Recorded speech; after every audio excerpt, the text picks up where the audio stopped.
बार दिवाली 2 दिन की मनाई जाएगी। इसका कारण अमावस्या का 2 दिन तक होना है। जो उदय तिथि के साथ त्यौहार मनाना शुभ मानते हैं वो 1 नवंबर को दिवाली मना रहे हैं। जिनके लिए अमावस्या की रात को ही दिवाली शुभ मानते हैं वो 31 अक्टूबर को दिवाली मना रहे हैं। कार्तिक मास के कृष्ण पक्ष की चतुर्दशी तिथि को छोटी दीपावली का त्यौहार मनाया जाता है। इस साल चतुर्दशी तिथि का प्रारंभ 30 अक्टूबर दोपहर 1:16 से चतुर्दशी का समापन 31 अक्टूबर दोपहर 3:53 पर होगा। मतलब इस बार छोटी दीपावली 30 अक्टूबर दोपहर 1:16 से 31 अक्टूबर दोपहर 3:53 तक मनाई जाएगी। छोटी दीपावली या नरक चतुर्दशी का त्यौहार हमेशा सायंकाल में मनाया जाता है, इसलिए छोटी दीपावली 30 अक्टूबर बुधवार को ही मनाई जाएगी। पौराणिक कथाओं के अनुसार नरकासुर राक्षस असुरों का राजा था। उसने अपनी बुरी शक्तियों से देवताओं, ऋषि मुनियों और 16,000 कन्याओं को बंदी बना लिया था। उसे स्त्री के हाथों मरने का श्राप मिला था। इसलिए भगवान श्री कृष्ण ने अपनी पत्नी सत्यभामा की मदद से चतुर्दशी तिथि पर नरकासुर का वध किया और उसकी कैद से सभी को आज़ाद कराया था। तभी से यह दिन नरक चतुर्दशी यानी छोटी दीपावली के रूप में मनाया जाने लगा। दीपावली दीपों का त्यौहार है। बुराई पर अच्छाई की जीत का त्यौहार है। मान्यता है कि इस दिन माँ लक्ष्मी धरती पर प्रकट हुई थी।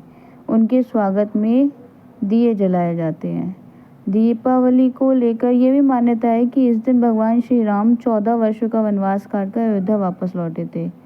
उनके स्वागत में दीप जलाकर हर तरफ रोशनी की जाती है, इसलिए इसे दीपावली यानी दीपों का त्यौहार कहा जाता है। चलिए जानते हैं छोटी दीपावली पे पूजन कैसे करें। इस दिन भगवान कृष्ण, हनुमान जी, यमराज और माँ काली की पूजा की जाती है। सुबह के समय आप स्नान आदि करके पवित्र हो जाएं, फिर अपने घर के मंदिर में गंगा जल छिड़कें। गणेश जी, कृष्ण जी, हनुमान जी और माँ काली जी को तिलक लगाएं। ध्यान करें, माता को लाल तिलक और देवताओं को चंदन का तिलक लगाया जाता है, इस बात का ध्यान रखें। वस्त्र के रूप में मौली चढ़ाएं, फिर घी या तेल का दीपक जलाएं और दीपक जलाते हुए इस मंत्र का उच्चारण करें। शुभम करोति कल्याणम रोग्यम धन संपदानम शत्रुबुद्धि विनाशाय दीप ज्योति नमोस्तुते। किसी भी पूजा में सबसे पहले गणेश जी को पूजा जाता है, तो हाथ में फूल लेकर गणेश जी का स्मरण करें और मंत्र का उच्चारण करें। गजाननं भूतगणाधिसेवितं कपितजम्बूफलचारुभक्षणं उमासुतं शोकविनाशकारिकं नमामि विघ्नेश्वर पादपंकजं। फिर फूल गणेश जी को चढ़ा दीजिए। फिर कृष्ण जी का ध्यान करते हुए ओम नमो भगवते वासुदेवाय मंत्र का उच्चारण करें और फूल कृष्ण जी के चरणों में चढ़ा दीजिए। फिर माँ काली माँ का ध्यान करें और ऐम ह्रीम क्रीम चामुंडा विचरे मंत्र का उच्चारण करें और माता के चरणों में फूल चढ़ा दीजिए। फिर हनुमान जी का ध्यान करते हुए ओम हम हनुमते नमः मंत्र का उच्चारण करें और फूल हनुमान जी के चरणों में चढ़ा दीजिए। फिर गणेश जी और कृष्ण जी और माँ लक्ष्मी जी की आरती करें। फिर धूप दीप भगवान जी को दिखाएं। फिर घर के सभी सदस्यों को दें। फिर मीठे का भोग लगाएं। अब दीपावली की शाम को किस तरीके से पूजा करें वो सुनिए।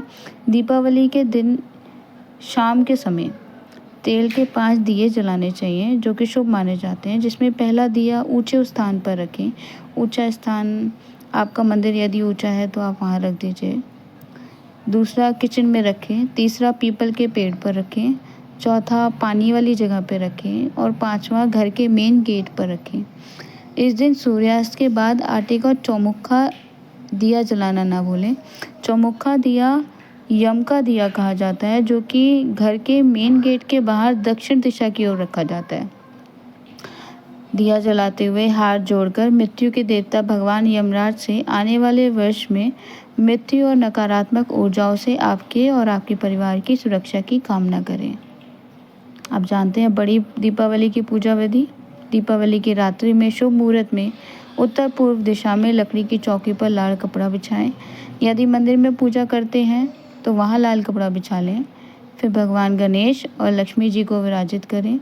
साथ ही विष्णु भगवान, कुबेर जी और सरस्वती जी की मूर्तियाँ फोटो भी पूजा स्थान पर रखें।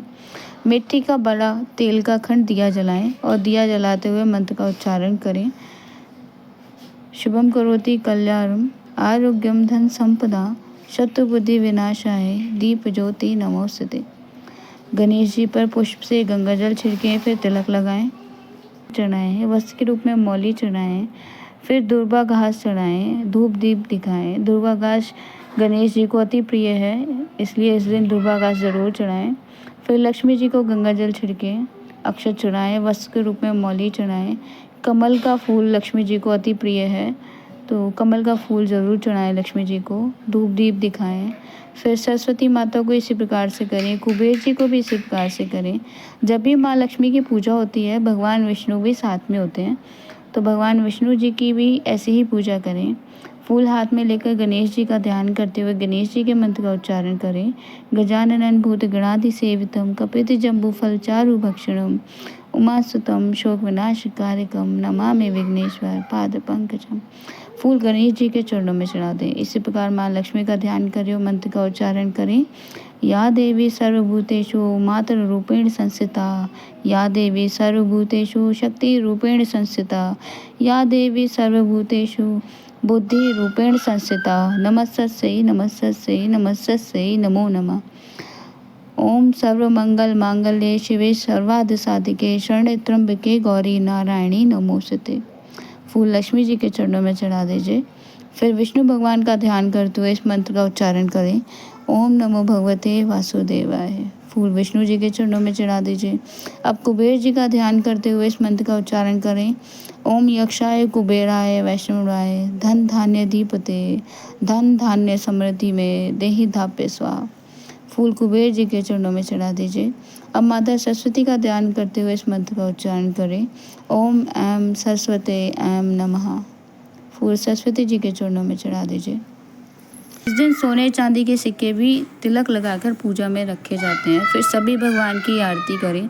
सबसे पहले भगवान गणेश जी की आरती करें। आरती के बाद भोग लगाएं। भोग में आप मिठाई ले सकते हैं या माँ लक्ष्मी को खीर अति प्रिय है, तो आप खीर का भोग लगा सकते हैं। इसके बाद आप जितने चाहे दिए जलाएं और घर के हर कोने को रोशन कर दें। वैसे तो भगवान की पूजा करने के लिए एक फूल ही, श्रद्धा का एक फूल ही काफ़ी है।